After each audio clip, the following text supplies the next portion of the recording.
A Associação Sou Nascente apresenta Projeto A Biblioteca Comunitária no âmbito da agricultura familiar em tempos de Covid-19.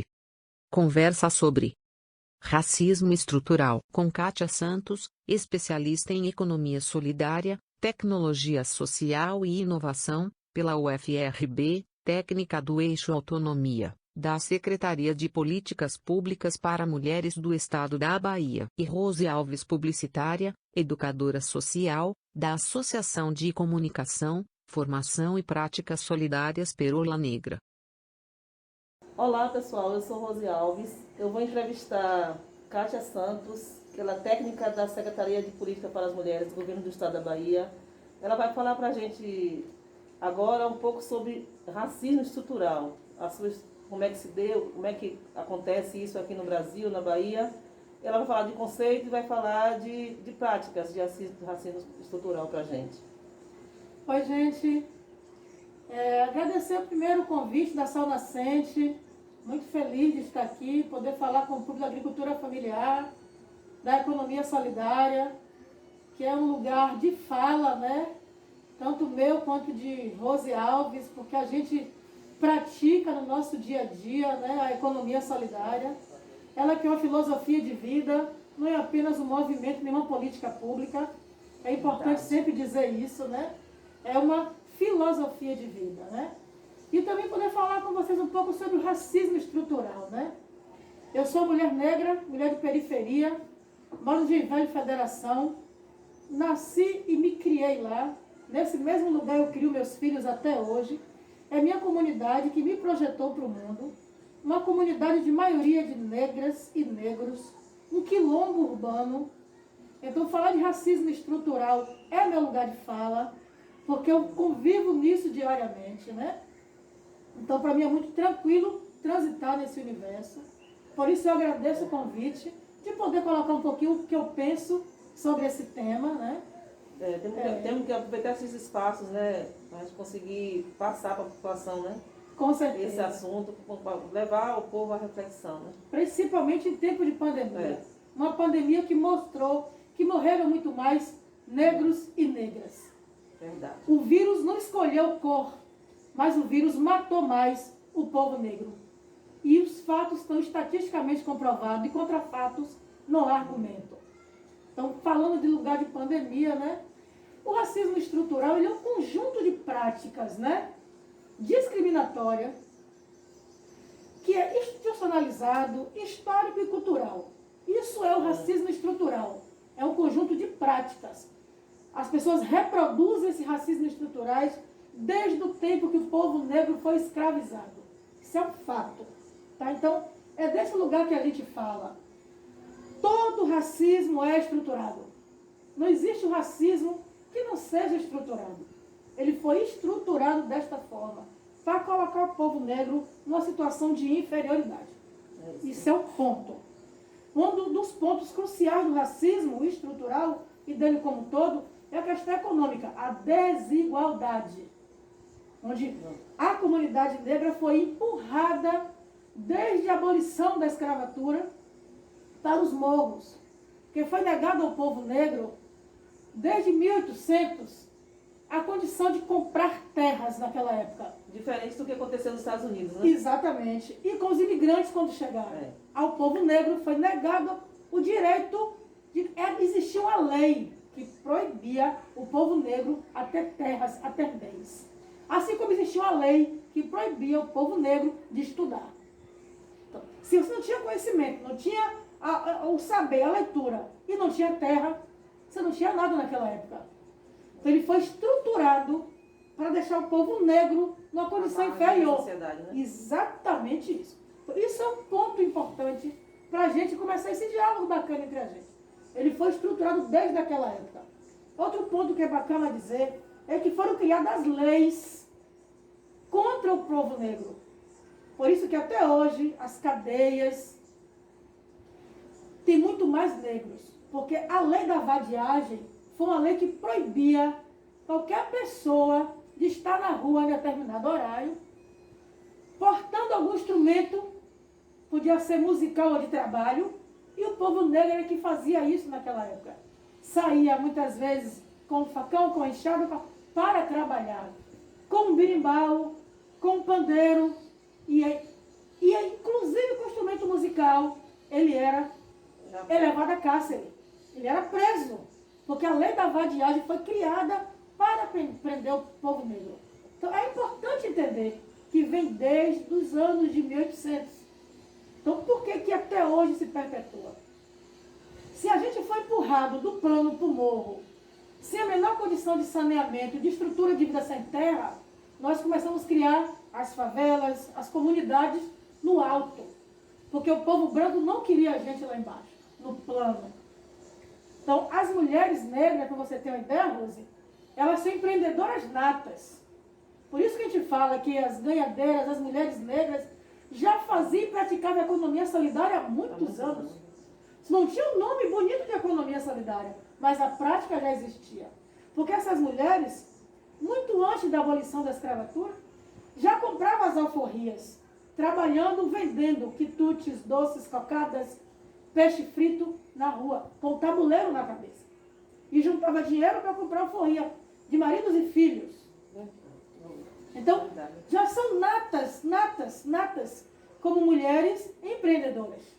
Outra coisa que é muito bacana esclarecer, que o povo negro, ele não é um povo descendente de escravo, como bem disse nossa saudosa Macota Valdina. Um povo escravizado. Nós sempre fomos reis e rainhas em África, e de lá fomos trazidos para cá, contra a nossa vontade, para ser escravizados. Então nós somos descendentes de um povo guerreiro que criou quilombos. Então, para ir desmistificando algumas coisas. Né? Realmente, assim, os escravos, não eram escravos, eram escravizados. Escravizados. Essa palavra seria certa, assim, né? Nós não pedimos para ser escravizados. Não foi escolha. É diferente. Foi nos imposto isso. Foi a força isso. Né? Então, são pontos que eu acho bacana esclarecermos. Mas uma coisa que eu queria trazer muito para você, Agui, e para todos que estão nos ouvindo, né? É que a pandemia, né, estamos em 2021, e o ano de 2020 foi um ano que mostrou o quanto a pandemia, né, esclareceu para muita gente a perversidade incutida nessa discriminação, nesse racismo que foi estruturado. Não sei se vocês vão lembrar, mas a primeira mulher que morreu de Covid no Brasil foi uma mulher negra empregada doméstica. Foi negado a ela o direito da quarentena. Ela foi obrigada a trabalhar. Na casa dessa senhora onde ela estava trabalhando, a patroa tinha voltado da Europa, não sei de que lugar ainda, eu não lembro agora, me perdoe, mas já estava com o vírus. A mulher tinha o vírus, por ter uma condição de estrutura de vida melhor, principalmente, né, de procurar o sistema de saúde particular, conseguiu sobreviver. Mas a empregada doméstica foi a primeira mulher negra a morrer de Covid aqui no Brasil. Então, é ou não é um racismo estrutural? Está claro isso. Outro ponto, Rose, que eu acho importante trazer em tempos de pandemia. Eu sou muito ruim de gravar nomes, mas eu vou trazer os fatos. Uma outra empregada doméstica que perdeu seu filho. Esses são os exemplos de economia, de racismo estrutural que ela está trazendo para a gente na atualidade. Exatamente, em tempos de pandemia, já que o nosso projeto hoje, nosso debate, quer trazer para a gente, em tempos de pandemia, porque a gente tem que falar de atualidade. Eu já falei um pouquinho só de como ele se estruturou, que é importante refrescar a memória do povo, principalmente o povo da agricultura familiar, todo o pessoal da economia solidária, que também é de maioria de negros e negras, e maioria de mulheres, entender em que contexto nós estamos. É esse contexto de discriminação perverso, estruturado contra nós, povo negro. Eu tenho pontos positivos também que no final a gente pode falar um pouquinho. Mas é importante dizer o quanto é perverso esse racismo que foi estruturado. Em tempo de pandemia, a violência aumentou nas comunidades periféricas. E quem morreu mais foi a juventude negra. Um governo que chega aí e determine, dá ordem para nas comunidades, em tempo de pandemia, e exterminar a juventude negra. Ele é estruturado para isso. Não entra em grandes condomínios da mesma forma que entra na comunidade periférica, como a sua e como a minha. Rosa Alves. Não entra igual. A ordem que eles recebem para entrar na nossa comunidade é diferente da ordem que eles recebem para entrar no condomínio. Lá ele pede licença para entrar na comunidade é diferente. Eu tenho um filho negro e eu sofro quando eu ouço dizer que um menino jovem negro foi assassinado na comunidade, foi exterminado da vida. E já vão rotulando o jovem de bandido, De né? bandido. Não diz que foi um jovem negro. Não, já chamam de Um marginal. marginal, já. Coloca como um marginal. E acabou aí. É. E cabe aos pais lutar para provar que não é. Se tiver forças. Porque muitas vezes não tem forças. E nem condições Não de tem. lutar, né? E aquela pessoa morre junto com o filho. Eu sei disso porque eu acompanho famílias da minha comunidade que perderam filhos que até não se recuperou. Jovens promissores. Mas está aí, marcado, rótulo da estatística como marginal. Mas enfim, vamos voltar aqui um pouquinho, senão a gente se empolga e a gente viaja mesmo, né? Mas assim, dizer que aquele menino, que a mãe foi trabalhar, levou o filho, a patroa estava fazendo a unha, abriu o elevador, colocou a criança, 5 anos ou 6 mais ou menos, ele subiu, passou por uma grade que estava furada e apareceu lá embaixo, morto, enquanto a mãe da criança foi passear com o cachorro. É ou não é um racismo estruturado? Né? Observe isso. Eu vejo também aí a humanização de um animal e a desumanização de uma criança, né? Da criança. Exatamente. O valor que tinha. Né? Tem um filme que a gente ouve muito, que é Quanto Vale Eu por Quilo. Que é importante as pessoas também assistirem, para analisar, né, tudo isso. E uma coisa também que eu acho bacana é você estudar a história, gente. Aproveita esse período de pandemia. Estamos agora aí no processo que o vírus está mais ativo. Que a gente precisa, ficar em casa. Vai ler, pessoal. Tem vários autores negros maravilhosos que apresentam a nossa história numa linguagem fácil. Gente, conhecimento é poder. Precisa aproveitar esse tempo de pandemia, Rosalene Alves, para falar com a nossa turma, para ler. Fica em casa lendo, Fica em casa lendo. assistindo. Ou busca documentários, que tem muito. Agora nós vamos falar sobre racismo estrutural com recorte para mulheres. Ok, então, eu queria trazer um pouquinho, Rosalene Alves, sobre o mito do 8 de março, né?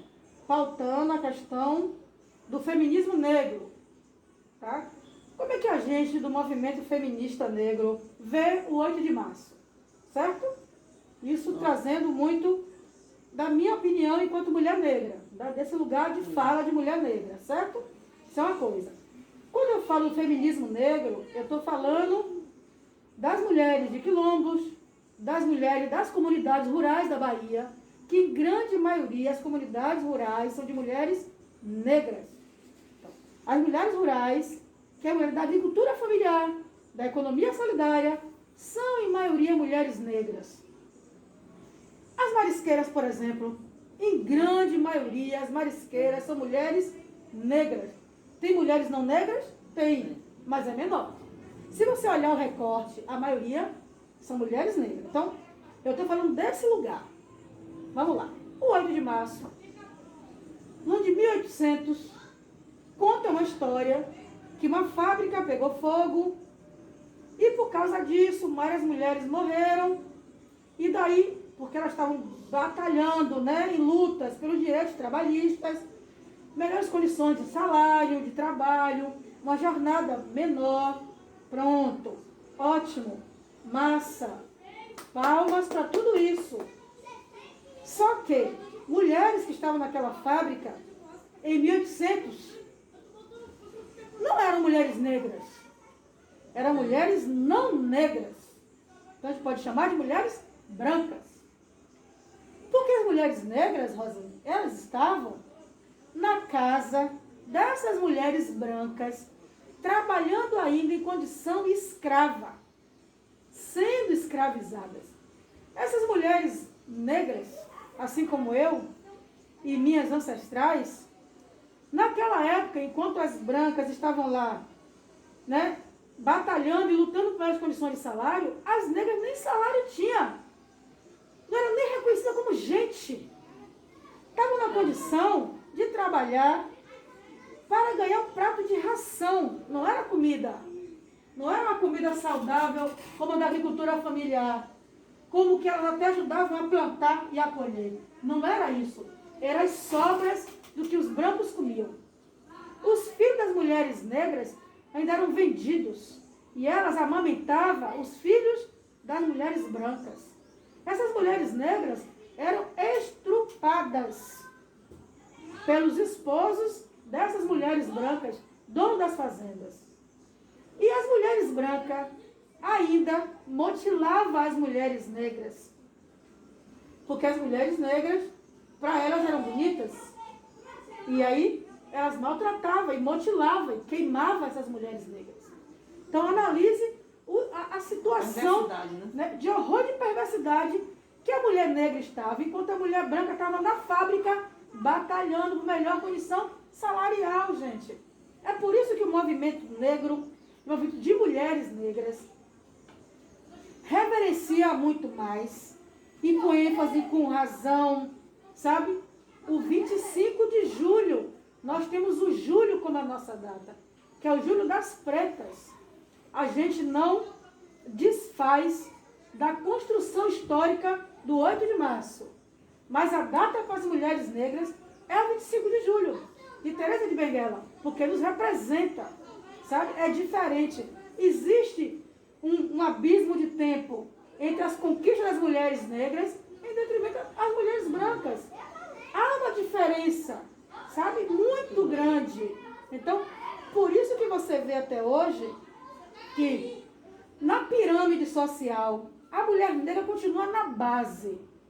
Depois falaremos dessa base um pouquinho. Então, como eu estava falando com você, que a mulher, ela está na base dessa pirâmide. Então, a mulher acaba ganhando menos do que a mulher negra, do que o homem negro, do que a mulher branca e do que o homem branco.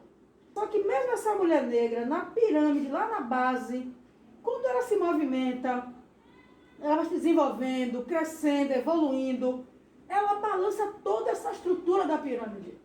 Porque quando a mulher negra está na base, começa a se movimentar, evoluir, ela desestrutura essa base toda. Porque nós estamos na base. Cite um exemplo para a gente desse. Um exemplo. Ó, vamos lá. As mulheres negras hoje são maioria nas universidades, certo? As mulheres negras hoje também já estão ocupando espaços e postos também de comando. Já temos muitas mulheres negras também hoje chegando a espaços de poder. Eu queria até pedir licença para citar uma mulher negra. Peço licença a você, a todo o pessoal da agricultura familiar, da economia solidária, mas é uma mulher negra que é minha referência. E eu tenho que falar do meu lugar de fala e do meu lugar de referência. Então, uma mulher negra que me inspira muito, sempre me inspirou muito. Vou falar assim, de antigamente, eu trago muito exemplo de Dandara. Dandara de Palmares. O povo fala que Dandara de Palmares era analfabeta e era mulher de zumbi. Não. Dandara de Palmares era uma estrategista do Quilombo de Palmares. Então, não pode rotular a mulher de alguém. Não. A mulher, Dandara de Palmares, foi a estrategista que estruturou o Quilombo de Palmares, junto com o Zumbi de Palmares. É diferente. Outra mulher também que eu referencio muito, Maria Filipa. Maria Filipa também, sem nenhum tipo de conhecimento escolar, de leitura, de escrita, mas ela estruturou e coordenou todo o povo de Taparica para enfrentar a invasão dos portugueses. Então ela foi outra mulher negra estrategista. Saber popular, saber da vida. Eu reparo muito nisso, que essas histórias das mulheres negras, elas são ocultadas. São ocultadas, exatamente. Elas não são nas escolas, agora, daqui a pouco tempo que a gente começou a falar. Porque o povo negro, o movimento negro começou a reivindicar isso.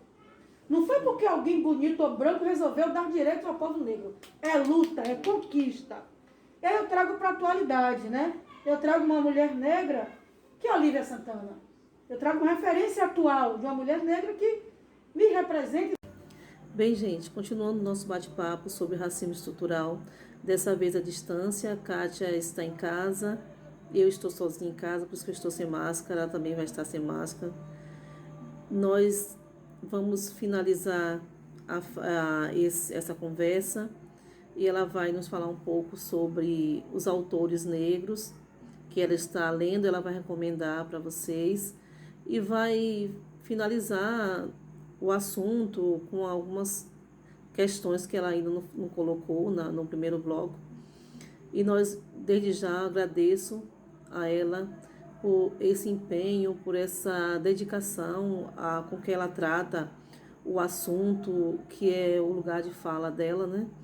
Então, eu conheço Kátia há muito tempo e eu sei da luta dela contra o racismo, contra a opressão do povo negro, e ela foi uma pessoa convidada pela Sol Nascente por ser especial, por ter esse lugar de fala, por ser uma pessoa que representa bastante o povo negro nos movimentos sociais. Ela faz parte da União dos Negros pela Igualdade, que é o Negro. Ela é do movimento de economia solidária, ela luta por as políticas públicas em benefício das minorias da população da Bahia e, por consequência, do Brasil, né? Quando a gente luta por um estado, a gente acaba se estendendo também para outro estado essa luta. Então, eu agradeço a Kátia pela participação nesse projeto e pela grandeza com que ela traz esse assunto e que a gente consiga aprender com ela sobre racismo estrutural, que a gente consiga internalizar isso e que a gente consiga ser multiplicadores desse assunto e que a gente consiga, com a gente mesmo, a gente conseguir melhorar e fazer com que o outro melhore, fazer com que as pessoas que não têm conhecimento, porque a gente sabe que nem todo mundo, eu mesmo não tenho conhecimento sobre. Tem certas palavras que a gente fala, a gente reproduz, porque é estruturado para a gente reproduzir.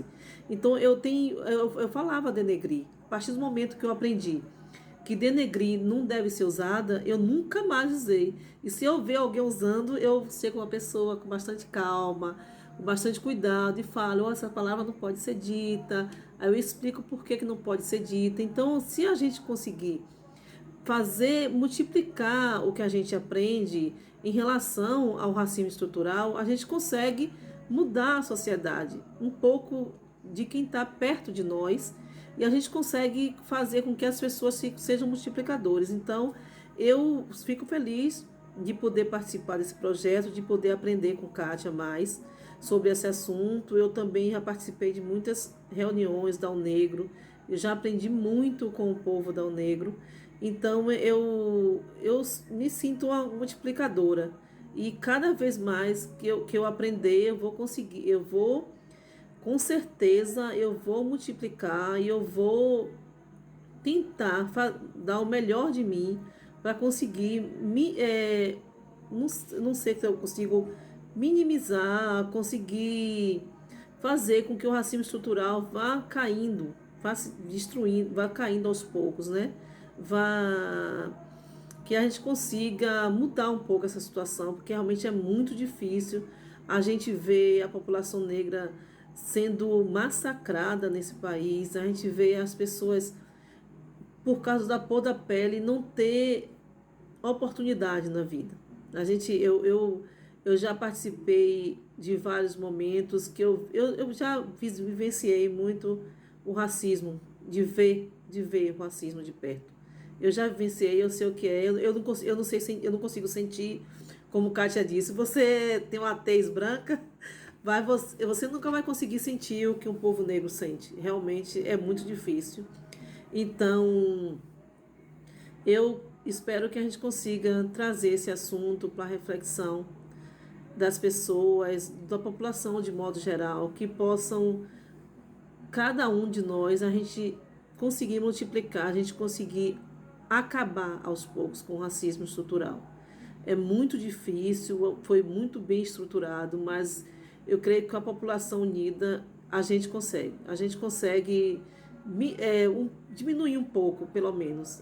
Se a gente conseguir, dentro da gente, a gente melhorar e a gente tentar passar para o próximo que o assunto é muito sério, que não pode ser esquecido, não pode ser banalizado, a gente consegue fazer com que a população reflita. No mínimo, se a população refletir, a gente já está ganhando, a gente já está conquistando. Vamos falar a palavra conquistar as pessoas para que possam lutar. Não basta você não ser racista, você tem que lutar contra o racismo. Então, essa é a minha palavra que eu deixo aqui nesse momento. E eu fico muito grata de participar desse projeto, de poder debater esse assunto e conseguir trazer Kátia, né? Conseguir Kátia aceitar esse convite e falar desse assunto tão sério que machuca realmente uma porcentagem muito grande, na verdade, a maioria dos brasileiros. É isso. Oi, gente. Encerrando aqui o nosso bloco falando sobre racismo estrutural, finalizando, sabe, nossa linha de pensamento e de raciocínio. É importante dizer para vocês que a leitura, né? A leitura empodera muito e a gente ler os autores negros é muito importante. Eu sou uma mulher muito otimista, mesmo sabendo todas as dificuldades que estamos passando e de como esse racismo vem matando o povo negro, exterminando a juventude negra, matando as mulheres negras. É importante dizer que nós ocupamos muitos espaços já e tudo conquista do povo negro. Ninguém fez nada por nós, a gente também não quer nada de mão beijada, a gente luta. Nossa vida é de luta. É importante dizer que a gente tem que ficar atento também a pequenas armadilhas. Tem palavras, tem frases, tem brincadeirinhas que são perversas, são racistas sim. E a gente fica muito atento a esses pequenos sinais. Eu fico muito atenta, principalmente quando eu ouço algumas palavras que vocês também já conhecem. Vou dar exemplo. Denegrir. Denegrir é uma palavra que é muito racista. Então, você ouvir denegrir ou falar denegrir, você já falou, acabou isso. Começa a pesquisar, estudar outras palavras que substitua, porque denegrir é tornar-se negro. Então, tornar-se negro não é ruim. E por que usar denegrir como forma pejorativa para mostrar que as coisas não estão boas, né? Que é ruim. Isso está errado, isso é racismo. Então, não basta você dizer que você não é racista. Você tem que ser antirracista. Ficar atento aos pequenos sinais e não reproduzir racismo. Isso é importante. Queria muito dizer para a Ação Nascente da nossa felicidade de saber que a Ação Nascente, com a Lei Aldir Blanc, consegue fazer uma série de encontros virtuais em plena pandemia para discutir assuntos tão importantes. Lembrando que faz parte do projeto da Biblioteca Comunitária, que a Ação Nascente mantém e que nesse momento está fechada por conta da pandemia. Mas aí busca uma alternativa a esse diálogo com vocês sobre assuntos importantíssimos e assuntos que estão matando o nosso povo. Vou fechar sugerindo vários autores negros para vocês, Conceição Evaristo, Lázaro Ramos, Djamila Ribeiro, mas eu tô lendo Joyce Bert, a Silvia Almeida também. Silvia Almeida fala muito de racismo estrutural, é bacana. Mas ontem Joyce Bert, eu tô lendo Joyce e Djamila. Eu tenho uma amiga também muito querida chamada Margarete Carvalho. Alma Cativa, vocês têm que ler Alma Cativa. Divulguem os autores negros, pesquisem, conversem, sabe? Façam rodas de diálogo, assistam e também debatam sobre os autores negros. Tudo que falar do fortalecimento do povo negro é importante a gente ler, disseminar, compartilhar, tá? Eu fico analisando que a gente vai percebendo o quanto o nosso povo contribuiu para o nosso desenvolvimento, sabe? Para nós chegarmos até aqui. Nós não somos um povo que foi escravo, não somos descendentes de escravo, como sempre disse muito bem nossa saudosa Bacota Valdina. Nós somos um povo que fomos escravizados, rompemos, criamos os quilombos e chegamos até aqui. Então eu acho que esse é o ponto mais importante. Mas também gostaria de falar com vocês que eu estou aqui sem máscara, porque nesse ponto agora eu estou em casa, estou na minha casa, estou sozinha. Estamos em plena pandemia, precisamos ficar muito, muito atentos, ter cuidado, exercitar sempre empatia. Que mais tem morrido, infelizmente, nessa pandemia é o povo negro, é o povo das periferias, é o povo da zona rural, que está distante, que tem mais dificuldade de chegar na sede, de encontrar assistência. Então se cuidem e fiquem atentos. Mesmo o vírus que não escolhe classe, raça social, cor, religião, mas quem tem morrido muito mais é o povo negro. Né? Se vocês analisarem que a primeira mulher do Brasil que veio a morrer de Covid foi empregada doméstica, que pegou a Covid da patroa que veio de fora, que veio de uma viagem, né? Veio de uma viagem, né, na Europa. Então assim, olha aí, fica atento, gente, se cuidem, não duvidem, sabe? Não vacilem com isso, a vida nossa é muito importante. E leiam bastante a biblioteca comunitária, saudar a Sueli da Sal Nascente, saudar toda a equipe que está preocupada em tempo de pandemia e trazer para a gente o que é mais importante, que é o conhecimento que empodera e que liberta. Gratidão, gente.